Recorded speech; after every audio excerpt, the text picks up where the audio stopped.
think anybody says, oh, I think I want to study betrayal, like never. So this is actually my 30th year in business. And as life would change, so would business. And I started in health and then mindset and then personal development. And then I had trauma. It was the betrayal from my family. And I thought I did the work I needed to do to heal from that. And then a couple of years later, it happened again. This time it was my husband. Shocked, blindsided, devastated. Anybody who's been through it, you know that feeling. It's heartbreaking, soul crushing. So I got him out of the house and I was like, okay, what's common to these two experiences? Of course, me. But other than that, and I said, my boundaries were always getting crossed. I never took my own needs seriously. That's it. Something drastic has to change. So here I was 50. I had 4 kids and 6 dogs and a thriving business. And I was like, I'm going back for a PhD. And it was in transpersonal psychology, the psychology of transformation and human potential, because I was changing so much. I didn't quite understand it. He was too, wasn't ready to look at that. And then it was time to do a study. So I studied betrayal. What holds us back? What helps us heal? And what happens to us physically, mentally, and emotionally when the people closest to us lie, cheat, and deceive? That study led to 3 groundbreaking discoveries, which changed my health, my business, my family, my life. Oh, I get it. I will never stand for this, that, the other thing. I will never tolerate this, that, whatever. Lesson learned. So in my experience, I had that family betrayal and I was, learning all these things and moving through it as best I could. But when it happened again, that's what, and this time with my husband, that's when I was like, oh, no. I've never put my own needs first. I've never even taken my own needs seriously. This is different. And it was really, for me at the time, the boldest thing I could do. Because it was really, it wasn't about, oh, is everyone else taken care of? Does everyone else have everything they need? Oh, is there any time left? Okay, that's when I'll find time for me. This is what I'm doing for myself and I will work it all out. That's just it. But that decision changed my life. Let's talk about that. How did it change your life? Well, you can't make 3 discoveries and go back to business as usual. I mean, you just can't do that. So, the first, and I can talk about the discoveries, but one of them was and I'll just show you how it played itself out, was that while we can stay stuck for years, decades, a lifetime, and so many of us do, if we're going to fully heal, we're going to move through 5 now proven predictable stages.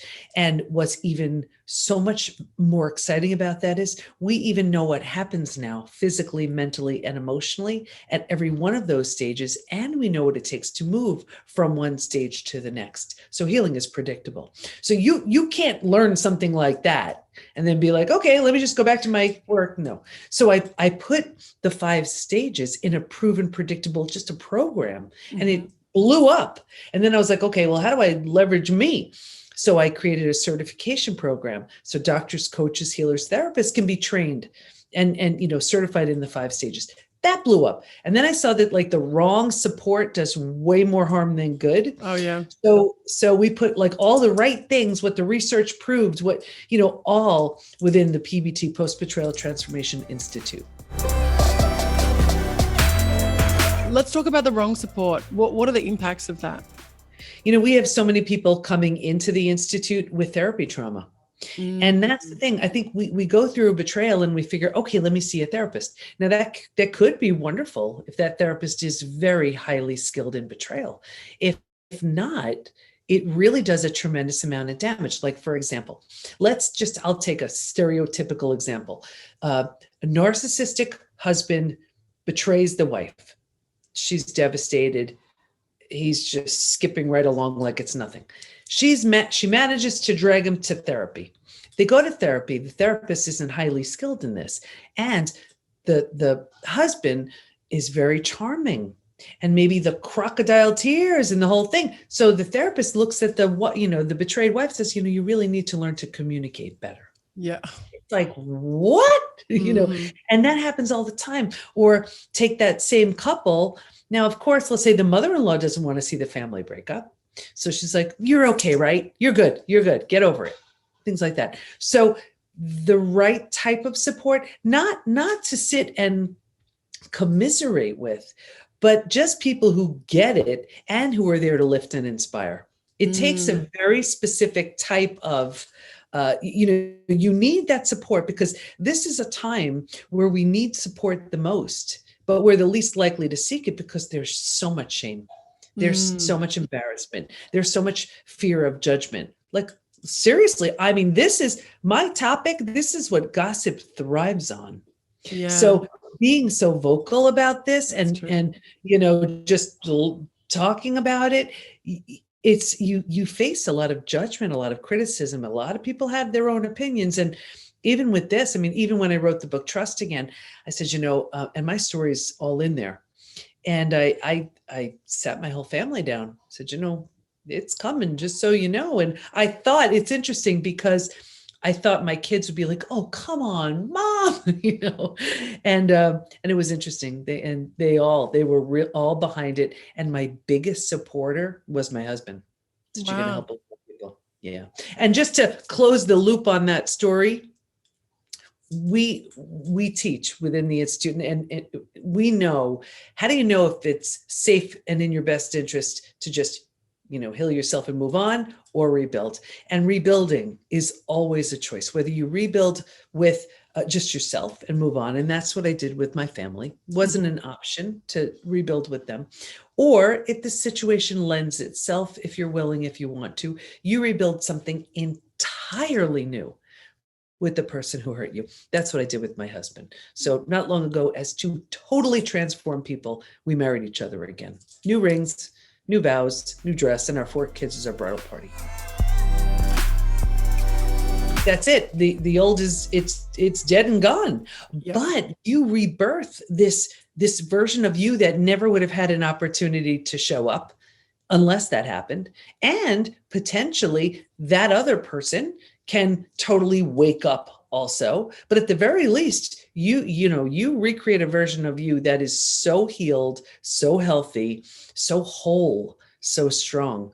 You're absolutely a different person. That was actually the first discovery that originally I was studying betrayal and post-traumatic growth. Post-traumatic growth is like, if you imagine kind of an upside of trauma, how any trauma, death of a loved one, disease, natural disaster, whatever, leaves you with a new awareness, insight, perspective that you didn't have. Like maybe you lose someone you love and you realize life is short, that kind of thing. Yeah. But I was like, I've been through death of a loved one and I've been through disease. But I was like, betrayal is different, but I didn't want to assume. So I asked all my study participants and I said, if you've been through other traumas besides betrayal, does it feel different for you? Every single one of them said, oh my gosh, it's so different. And here's why. Because it feels so intentional, we take it so personally.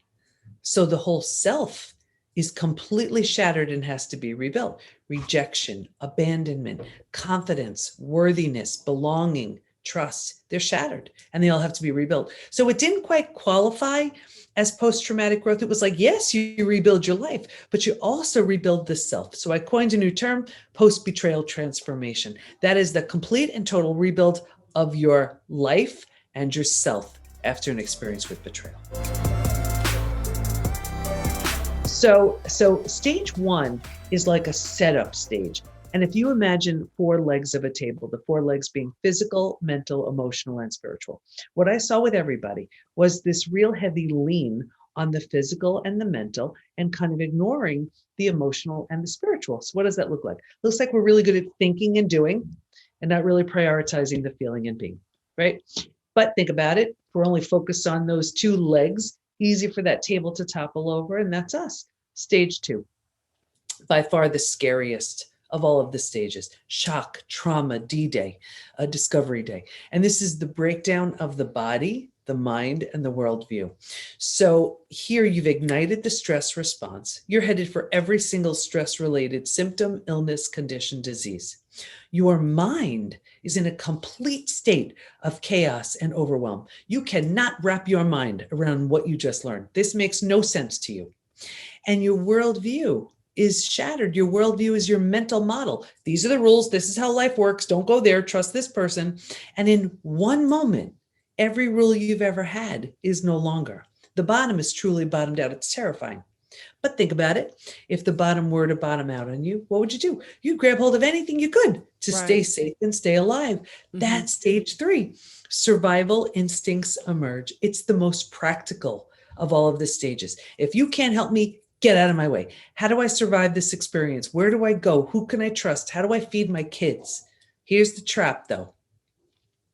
Once you've figured out how to survive, because it feels so much better than the shock and trauma of where you just came from, you're like, whew, okay, all right, this is good. We got this. And you don't know there's a stage 4 or stage 5. So because you think this is it, 4 things happen. The first thing is you start planting some roots here. You're not supposed to stay here long, but you don't know that. So the first thing is you start getting all these like little small self benefits. Now, remember, if this is what happened with you, you get to be right. You get someone to blame. You get a target for your anger. You don't have to do the hard work of learning to trust again, right? Do I trust you? Can I trust you? Forget, I'm not trusting anybody. You get sympathy from everybody you tell your story to. You're just right. You have your story. And now you're talking about that. That's what you're doing. So you plant deeper roots, and then the next thing happens. Now, because this is what you've been doing, now the mind starts doing things like, well, maybe you're not all that great. Maybe you deserved it. Maybe this, maybe that. So you start planting deeper roots because this is how you're thinking and where you're living. Now, like energy attracts like energy. So now you're calling situations and circumstances and people towards you to confirm, yep, this is exactly where you belong. It gets worse, but I'll get you out of here. Because it feels so bad, but you don't know there's anything better. Right here, you resign yourself. You're like, I guess this is as good as it's going to get, but this is terrible. So here's where you start using food, drugs, alcohol, work, TV, anything to numb, avoid, distract yourself from what's so painful to feel or face. So think about it. You're not happy, but you do that for a day, a week, a month. Now it's a habit, a year, 10 years, 20 years. And I can truly see someone 20 years out and say, that emotional eating you're doing, or that drinking you're doing, or that numbing in front of the TV you're doing, do you think that has anything to do with your betrayal? And they would look at me like I'm nuts. They would say, that happened 20 years ago. All they did was put themselves in stage 3 and stayed there. That makes sense? Yeah. Mine was a little bit different because mine wasn't really a betrayal. It was sadness. So it was like this just wallowing, but definitely I can relate to like, oh, this is it. No, and attracting like not great people. Yeah. Like I was like, why am I attracting all these low quality people into my life? This is not. I've never done this before. I've always had really great, amazing people, and all of a sudden, I'm like a magnet for these. Yeah, that's it. It's those misery loves company people. They all start coming around right then because that's what you're attracting because that's the energy you have. But anyway, if you're willing to willingness is the biggest word here. If you're willing to let go of all of that, willing to let go of your story and all that goes with it, grieve, mourn the loss, bunch of things you need to do, you can move to stage 4. Stage 4 is finding and adjusting to a new normal. So here's where you acknowledge, I can't undo my experience, but I can control what I do with it. And I always use that example. If you've ever moved to a new house, office, condo, apartment, whatever, your stuff's not all there. It's not all cozy yet, but it's going to be okay. And when you're in this position, you start turning down the stress response. You're not healing just yet, but you stop the massive damage you were causing in stage 2 and stage 3. What's so interesting about stage 4 also is if you were to move, you don't take everything with you. You don't take the things that don't represent like who you want to be in that new space.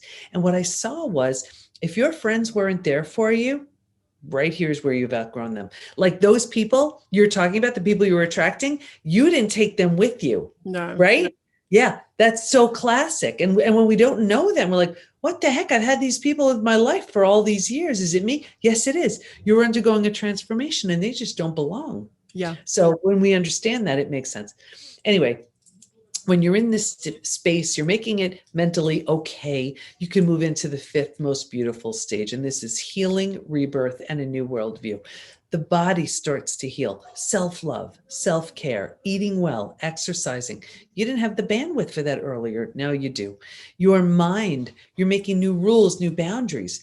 based on the whole road you traveled and based on your experience.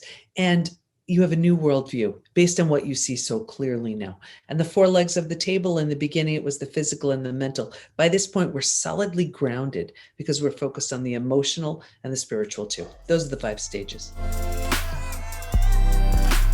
One thing I would love to share, the third discovery, and that was that there's actually a collection of symptoms, physical, mental, and emotional, so common to betrayal. It's known as post-betrayal syndrome.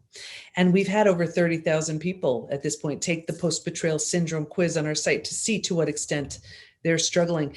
And what's so interesting is there's a question that says, is there anything else you'd like to share? And we've all heard time heals all wounds. I have the proof that's not true, because people write things like, my betrayal happened 35 years ago. I'm unwilling to trust. My betrayal happened 15 years ago. Feels like it happened yesterday. Mm-hmm. So we know betrayal is a very different experience from other traumas. Thanks for listening to the Rebel Love Podcast, the podcast about love, sex, relationships, and money. If you like this episode, please support us by subscribing and leaving a review on your favorite podcast platform. And find all the details of this episode and more at rebellove.com/podcast.